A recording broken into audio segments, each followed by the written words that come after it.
जो पार्टी के कार्यकर्ता हैं उनके परिवारों पे भी टिप्पणी करने लगे। आप किसी पगड़ी पर तो तब हाथ डालोगे जब आप खुद ठीक ठाक हो। इनको ले दे करके सुबह और शाम ये हमारे जितनी मेहनत नहीं कर सकते, इनकी हेल्थ अलाउ नहीं करती, इनकी सोच अलाउ नहीं करती, आपकी हैसियत भी नहीं, इनमें गुस्सा बहुत है। हमारे कार्यकर्ताओं के परिवार पर जा रहे हैं और आपको अधिकार भी नहीं है। आप हमारे से लड़िए। कल परसों इनकी पार्टी का नेता है, वो भी मेरा भाई है, ये कहता है कि ये अजय सिंह चौटाला के घर में लड़की का जन्म होता, लड़की में दादा का खून होता है, लड़कों में तो ननिहाल। अरे कैसी सेंस है तुम्हारी? तुम इस लायक भी हो कि तुम्हें वहां पॉलिटिकल पार्टी में होना चाहिए? बीजेपी के खिलाफ सबको लामबंद होना। ये बात जेजेपी और इनेलो की नहीं है। टायर्ड हैं, रिटायर्ड हैं, इनके चेहरे देखो। कोई कभी आपको, हम यहां बैठे होंगे तो कोई हंसेंगे भी, चेहरों पे रौनक होगी। ये लोग सुबह से शाम तक लेकर के हमारे पर पर्सनल टिप्पणियां करते हैं। राजनीति कीजिए, ओछी हरकतों पे मत आइए।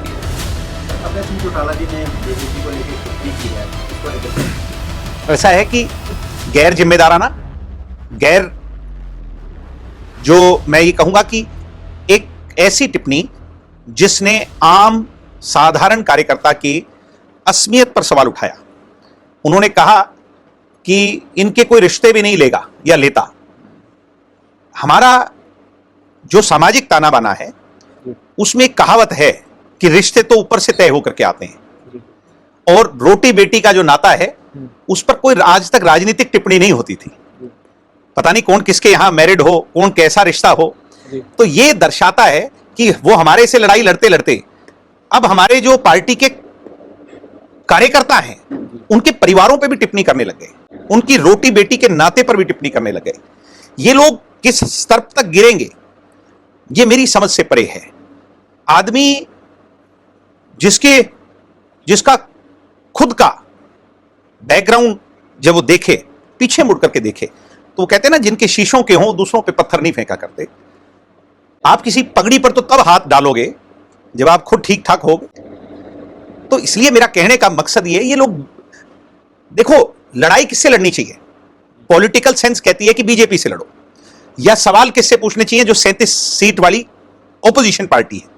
इनको ले दे करके सुबह और शाम ये हमारे जितनी मेहनत नहीं कर सकते, इनकी हेल्थ अलाउ नहीं करती, इनकी सोच अलाउ नहीं करती, इनकी समझ अलाउ नहीं करती, इनमें गुस्सा बहुत है।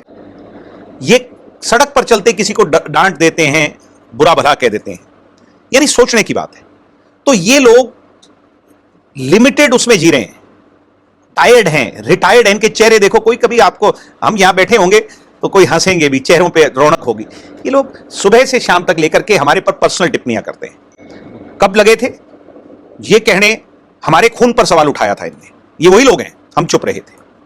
ये वही लोग हैं जिन्होंने विधानसभा के अंदर दुष्यंत चौटाला को लुटेरा, डाकू तक कह दिया था। आज तक मैं पूछ रहा हूं इन्हीं लोगों से कि आप एक भी सबूत ले पाए? आपके 2 विधायक हैं और मेरा खुले तौर पर निमंत्रण है उन दोनों विधायकों को, दुष्यंत चौटाला के खिलाफ एक भी सबूत आपके पास है तो विधानसभा की टेबल पर आपने टेबल क्यों नहीं किया? उस पर एसआईटी या कार्रवाई की मांग क्यों नहीं की? यानी उसके बाद डॉक्टर साहब पर, डॉक्टर अजय सिंह जी पर लांछन लगाते रहे। आज ये हमारे कार्यकर्ताओं पर चले गए। मैंने फिर कह रहा हूं इन्हें कि आप राजनीति कीजिए, ओछी हरकतों पे मत आइए। इतना मत गिरिए कि फिर पीछे मुड़ करके, आज जनता क्या चाह रही है, जनता का भाव क्या है, आप उसके बिल्कुल विपरीत सोच रहे हैं। यानी टोटल ब्लंडर मैं इनको मानता हूं। इनमें राजनीतिक समझ, चोई देवीलाल के घर में जन्मने के बाद भी शून्य से भी माइनस में है। किसी की इज्जत नहीं कर सकते तो कम से कम किसी को खड़े होकर के उसको क्रिटिसाइज करने का वो नहीं है, आपकी हैसियत भी नहीं है और आपको अधिकार भी नहीं है। आप हमारे से लड़िए।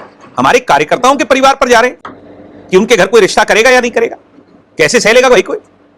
और इनसे कोई डरने वाला नहीं। पिछले दिनों कहने लगे ओम प्रकाश चौटाला जी की फोटो लगाओगे तो मैं जूता निकालूंगा। अब कहां गया वो जूता तुम्हारा? सोचने की बात है। इनके जूते भी फटे हुए हैं और मैं कहना नहीं चाहता और भी बहुत कुछ। तो इसलिए कैरेक्टर असैसिनेशन पे मत आइए, नहीं तो हम भी बहुत ज्यादा गिर जाएंगे। आपने कहा कि जनता क्या चाह रही है। जनता तो हम जब फील्ड में जाते हैं ये कहते हैं कि अगर ये दोनों पार्टियां, मैं वही कह रहा हूं कि जनता के भाव को तो ये पहले घर से निकलते ठोकर मार के निकलते हैं कि जनता का भाव क्या है, और उसके बाद हमारे को सुबह और शाम तक गालियां देते हैं। भद्दा हमारे साथ कल परसों इनकी पार्टी का नेता है, वो भी मेरा भाई है, ये कहता है कि ये अजय सिंह चौटाला के घर में लड़की का जन्म होता, लड़की में दादा का खून होता है, लड़कों में तो ननिहाल। अरे कैसी सेंस है तुम्हारी? तुम इस लायक भी हो कि तुम्हें वहां पॉलिटिकल पार्टी में होना चाहिए? ये असूल है हमारे, ये हमारी संस्कृति है। हम कुछ नहीं बोलते, हर बात कड़वा घूंट पी करके चुप रहते हैं, मगर इनको बहुत दर्द होगा जिस दिन हमने बोलना शुरू कर तो दिया। मतलब आप जनता के भाव के साथ हो कि जनता कहती है कि दोनों इकट्ठे हो मैं जाएं, जनता के भाव कितनी बार कहूं जी। कि जनता के भाव को जो अनछुआ करेगा, जो उसे नहीं पहचानेगा, वो चोट खाएगा। जनता, हम भी फील्ड में जा रहे हैं, लोग कहते हैं बीजेपी के खिलाफ सबको लामबंद होना चाहिए। ये बात जेजेपी और इनेलो की नहीं है, सबको लामबंद होना चाहिए। और इनका एक ही मकसद है कि घर से निकले और दुष्यंत चौटाला, डॉक्टर अजय सिंह चौटाला और हमारी पार्टी के कार्यकर्ताओं को गालियां निकालें। इनके पास दूसरा कोई काम ही नहीं बचा। इनकी दुकान, मैं बार बार कह रहा हूं, ये सब, वो अभी पीछे चर्चा चल रही थी रिटायरमेंट लेनी चाहिए, ये सारे वो लोग हैं जिनको रिटायरमेंट अनाउंस कर देनी चाहिए, नहीं तो जनता अनाउंस कर देगी 2029 में। ठीक है जी, थैंक यू।